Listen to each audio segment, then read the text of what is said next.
The race for the regular season title is getting tight, while one Hall of Famer moves on. And what does one player's family think when he goes far from home? Get a good vantage point. It's time for ECHL Week.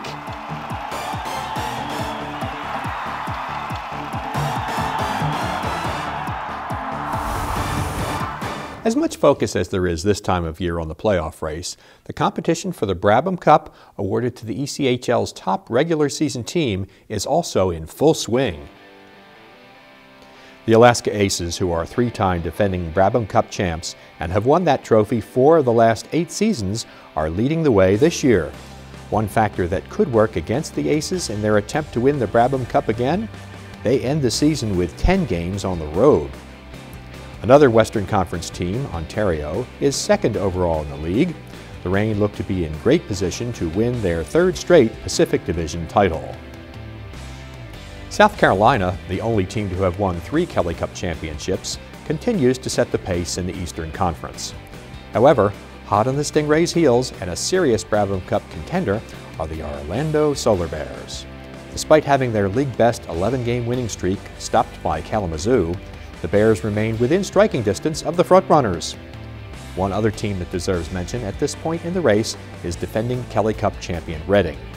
With 10 wins in their last 15 games, the Royals still have the Atlantic Division, Eastern Conference, and regular season trifecta as a legitimate goal. Because all teams are not playing the same number of games, the Brabham Cup will be awarded to the team with the best overall points percentage. Alaska is not just a success on the ice. It's a franchise that enjoys support from both the business community and lots of fans in and around Anchorage. Here's Terry Parks, the managing member of the Aces ownership group. We've got a couple of big things going on next year. The building's going to get about a $10 million facelift in the next 2 years. New glass, new ice, new seats, outside and inside painted. And we got a scoreboard coming next year. We bought a scoreboard out of San Francisco. That'll be in for next season, so that's always exciting when you bring something up for the fans. We've got a great relationship with Calgary, and you know, that's what it takes in this league. You got to have the support of that NHL affiliate with Abbotsford and the number of players that go back and forth. That's key to us. There are 6 of us involved. We're all business guys, been here for a long time. And you don't get an opportunity to give back to your community very often, and this is what we've done. We bought it out of bankruptcy.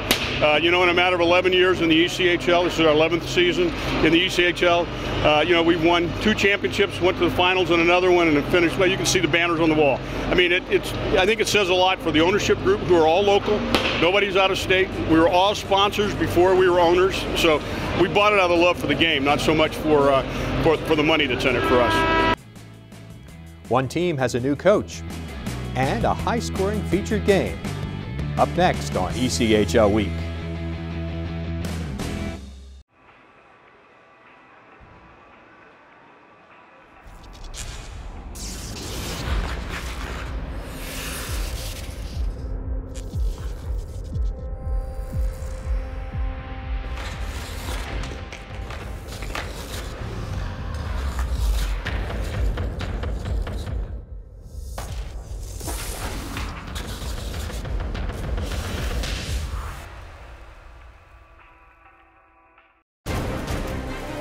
Where have hundreds of NHL players gotten their professional starts?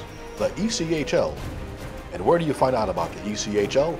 ECHL Week. On television or online, ECHL Week is the only show that brings you everything that's happening league-wide. Every week, watch ECHL Week. If you were any closer to the action, you'd be in the lineup.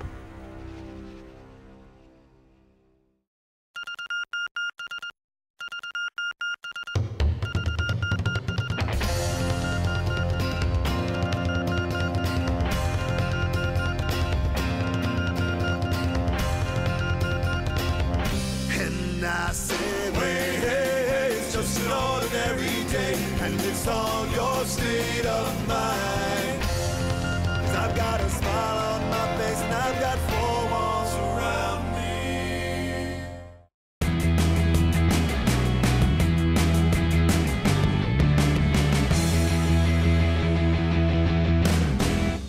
It's time now to take a look at movements and activities around the league. ECHL Hall of Famer Nick Vitucci has resigned as head coach of the Toledo Walleye, a job he held for almost 5 years. I have enjoyed my time coaching the Walleye. It has been extremely fulfilling to start a new team and to mentor young hockey players who have a passion for the game, but I feel that it's time for some new leadership and a new approach. This will always be a highlight in my career, Vitucci said.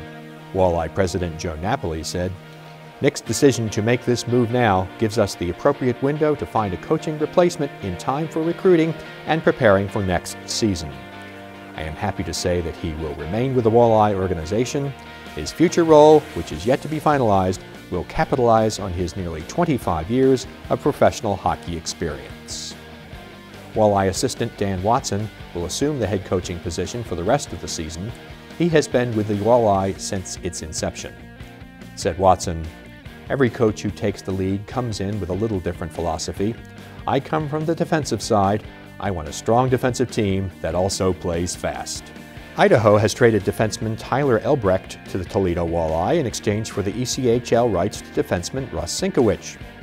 Sienkiewicz, shown here during his Gwinnett days, has split this season between Toledo and Texas, which owns his AHL rights. In 33 games at the ECHL level, Sienkiewicz had 17 points and 39 penalty minutes.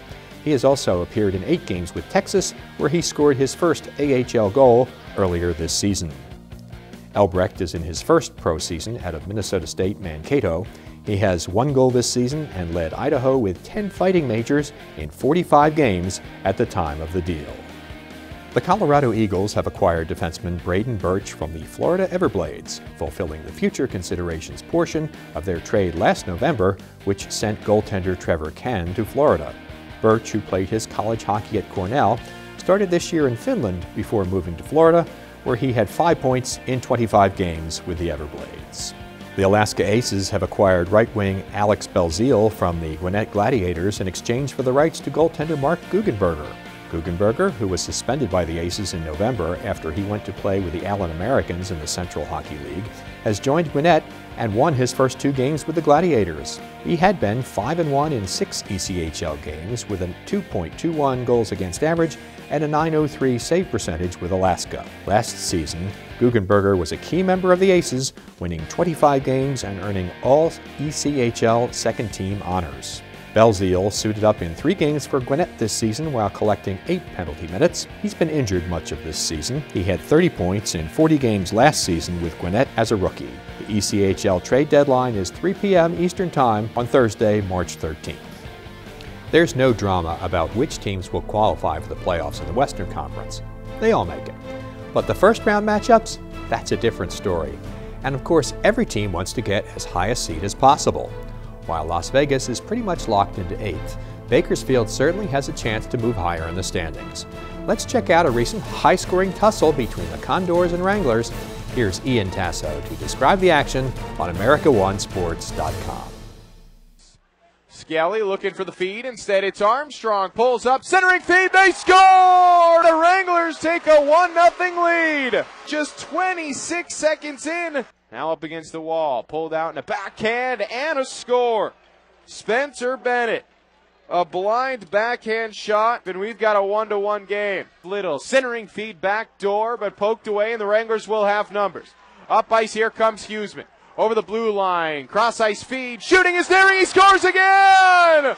10:14 to go in the period, and Sean Skelly has put Las Vegas on top, 2-1. Rempel separates Neal from the puck, and instead it's Thurber. Centering feed for Neal, shot, and it's in. Bounces off the glove of Mitch O'Keefe and in, and the Condors have squared us up at 2. Tassoni comes careening in, has it, looking back door for Pokovich, shooting on the doorstep, Pokovich scores!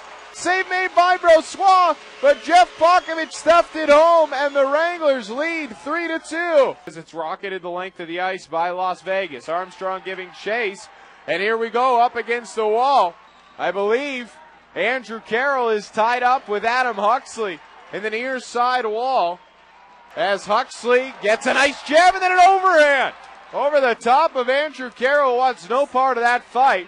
The two will be separated. Knocks it free. And it's Tassoni with some speed. One-on-one with Brossois, and he scores! Matt Tassoni, short-handed. And the Wranglers take a 4-2 lead. Knackstead over the blue line. Bergdorfer shooting, and he scores. And it's a 4-3 game. As Huxley up against the wall. Carroll to the slot. Steffes, and it's Collins who scores. And we are all tied up at 4. We got an old-fashioned barn burner on our hands. Both teams scoring almost at will.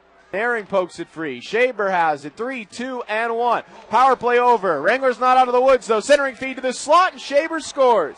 Even strength goal.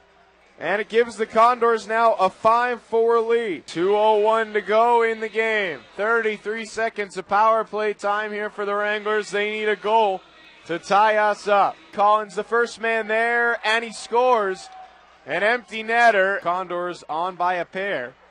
As a snapshot and tipped in, Robbie Smith makes it a 1-goal game with 36 seconds left on the clock, and there's life. 12 seconds to go. Centering feed for Pogovic, and he tips it just wide.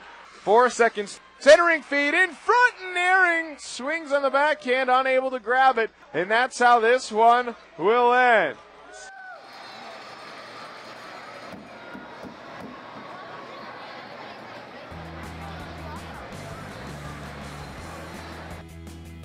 We go behind the scenes with one player and his family. Straight ahead on ECHL Week.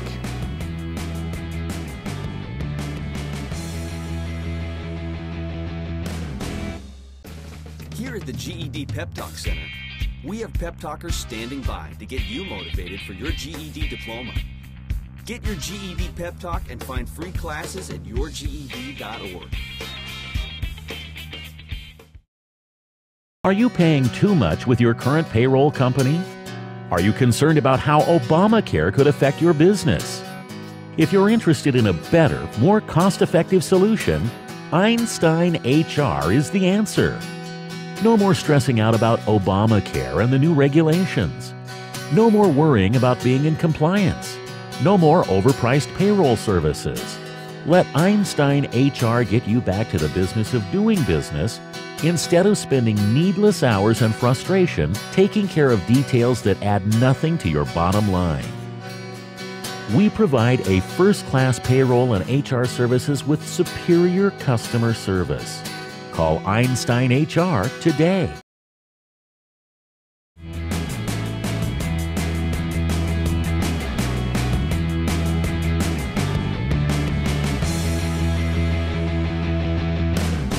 Hi, this is Sean Scabito of the Stockton Thunder, and you're watching ECHL Week.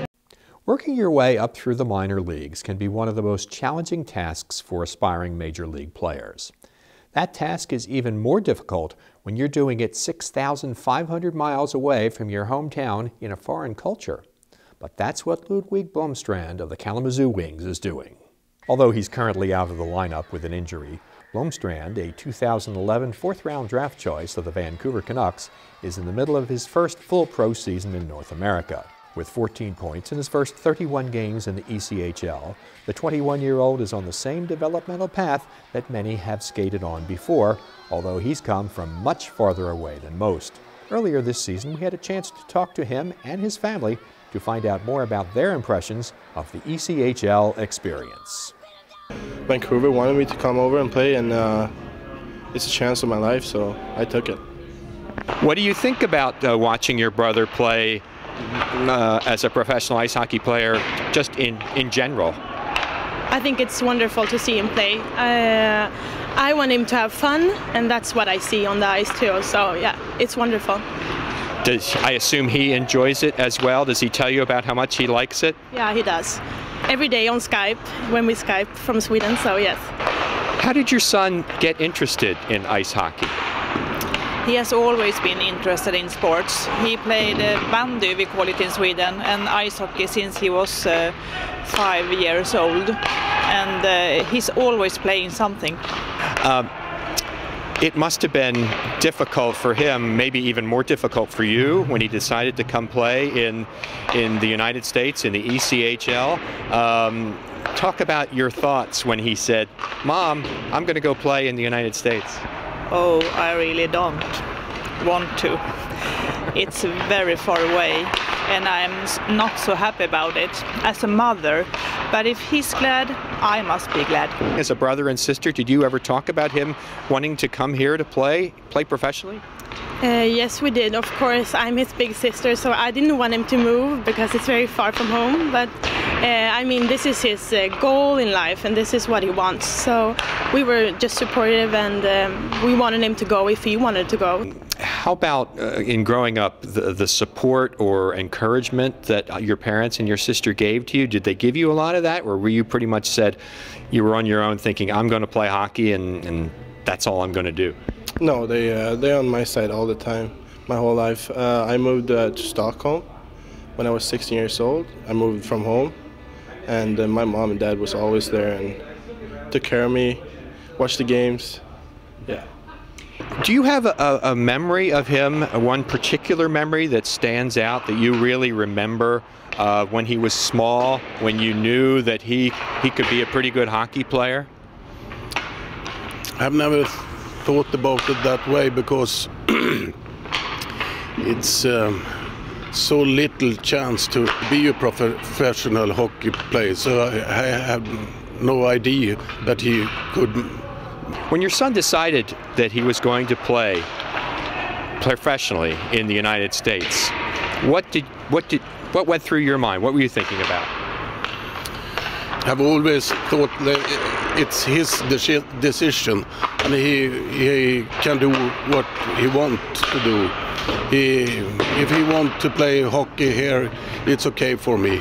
Is there anything in particular you watch in his game? Do you sense that he's improving as he goes along, or you just watch the game in general? No, I sense that he has improved a little bit in the physical games, but he should learn to play more the North American style. If it does, I think he's going to be a real good player. How is it different watching a hockey game in the United States than it is in Sweden? It's a smaller rink, so it's faster, and it's more battles on the ice. The style of play is a little rougher, a little more physical. Does that make it more difficult when you're watching him play? Absolutely. It's many fighters here. I don't like it. No. They talked about the difference of playing here with the smaller rinks and that it's more physical. Do you like that style of play? Yeah, I do. I'm a big kid, but I played in Sweden all my life, and that's the game I played in my life. So I have to learn to play here, and it's a competition for me as a person, and I like it. What's the best thing about playing in the ECHL? What have you found so far? What's really good? What do you really enjoy about playing in this league? It's much tougher. You have to be alert all the time. You have to have your heads up, and that's the biggest thing, I think. The little ones show their speed. That's coming up on ECHL Week.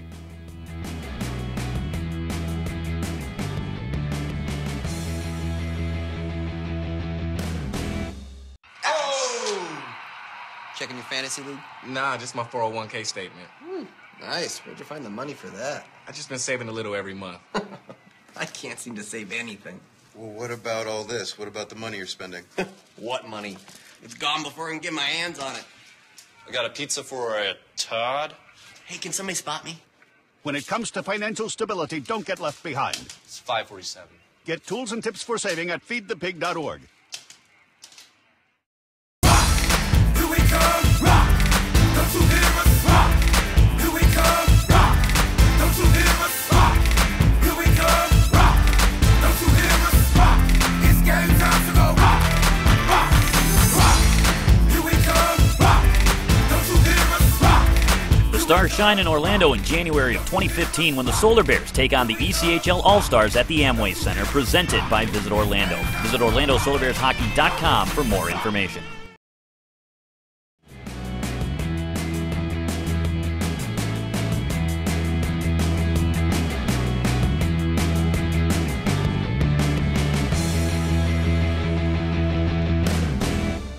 The logjam in the Eastern Conference playoff race continues, and that leads to some great games. Case in point is this week's featured match. About 8,200 people were in the Memorial Coliseum to watch their Fort Wayne Komets do battle with Greenville.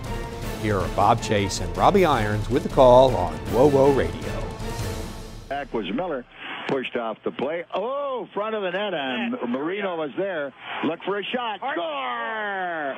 Somebody got it in front of the net and put it right up under the crossbar. I don't know if it hit the defenseman for Greenville or what, but it looked like it did. Hartman got the puck to the point.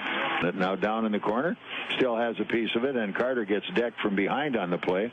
Here's Marino with it. Oh, and I mean, what? Now, is that a penalty? Well, he twisted him over pretty good. I'll tell you. I mean, it is really, now the next guy charges in the corner and knocks the living daylights out of Willette. Pretty good angle there. Miller back into the faceoff for Fort Wayne against Cameron.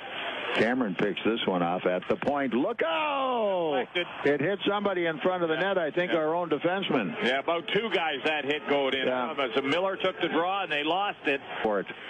And that's what happened there. Look out across. You lose your zone one time and one bad pass, and you got a problem. And now the penalty call. OJ got decked hard. Out behind the net. Kept at the line. Komets have it back. Here is Sidlowski. All the way up on the point, right side shot. Ooh! The goaltender just jumped up and knocked it down. All right, they lose the face-off again. Marino goes in, battles for it, sends it behind the net. Right out front, and they score on the backhand. Yeah, they got the man in front. Cough it up in the zone. Bingo, and the goal will go to Nichols. Yeah, I had one defenseman in the corner, one defenseman behind the net, and nobody picked up the man in front of the net. Up by the Komets on the defense. All even. Look out! Behind the net, that puck's flying around like a loose bullet. Here they come, back up ice. Komets for it again. Here's a drive from the point. Nice save, Makarov. It was getting pretty wild down there. It's a good thing he finally grabbed it.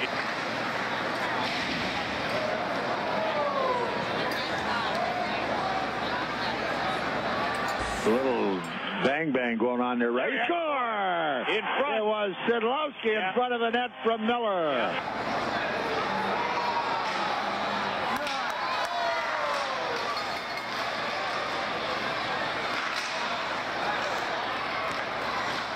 Yeah, they got it in. They poked the rebound home. Makarov had made the original save. Yeah, well, they ended up a 4-on-1 is what they ended up. Two Komet players collided inside the blue line down the other end, and all of a sudden they turn around. They come right back down the ice. Half wall. Here's another one. Coyle fires. Rebound at the goal mouth. Couldn't finish the play. Just couldn't get the bounce on it. Time. Chasing it down Coyle. 5 seconds left. Coyle back up the middle. Bad pass into the zone. That takes care of the game. It is final 3-2 Greenville.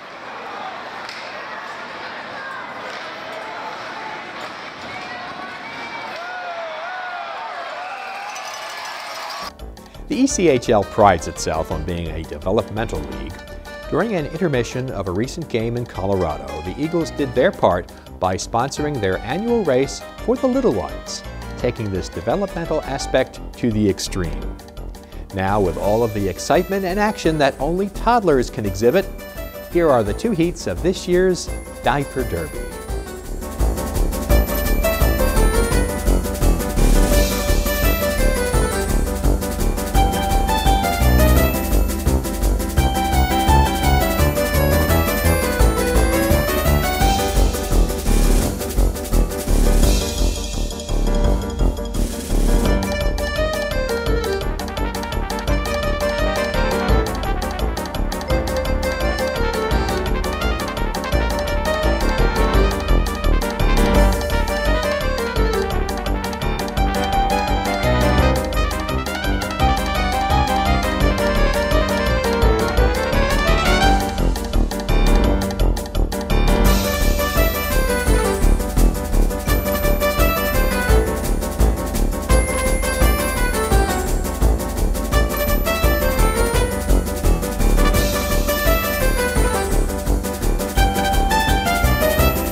We'll wrap up today's show by reminding you that we're now on Twitter with real-time coverage of selected games plus trivia contests with prizes. And of course, you can contact us anytime on Facebook or through email. Thanks for watching. Until next time, make it a good week. Make it an ECHL week.